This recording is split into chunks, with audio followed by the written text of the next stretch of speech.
dikars, me ta gjini shpejt, në mos e ka garantirë, është vetëm kërkon. Thot Allahu u dha, dikush kërkoi pasuri i dha, dikush kërkoi shoqëri i dha, dikush kërkoi fëmijë, krejt u dha. Po çka ndodhi? Dikush ja dha dhe tha alhamdulillah, ku pas publisit, mos e ke thënë. Ai që është realist. Po pak të disa që kërkon, dhe Zoti ju dha, çka tha? Zoti si ka dhënë publisit. Allahu thot u angjeshi një pak në fikruhi, diftirësi në zemrën tjetër. Prandaj është shumë e rëndësishme.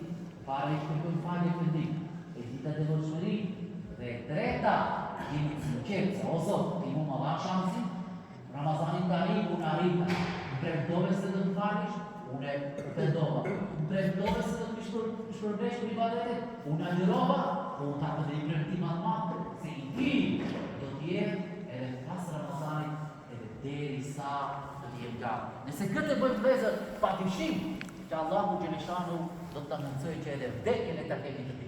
Si thot pejgamberi Islam, te mutune kema te ishun. Do të vdisni ashtu siç keni jetuar. Pra njeriu, ai di se ka vdekjen, si e mendon? Si e mendon ti vdekjen? E mendon vdekjen me punë të mira, e mendon vdekjen me namaz, me agjëri, e mendon vdekjen pa gabime, e mendon vdekjen me Allah, ashtu do ta kesh vdekjen. Vdekjen njeriu e ka me vete. Nuk vdekja diçka e pakapsh, diçka i pa imagjinueshme. Shpesh kemi si do të vdes. Shumë thjesht do të vdes. Si e mendon ti vdekjen? Si e mendon? Shembull, kur do të shkosh diku në misafir, ke dikush i misafir, çka bën?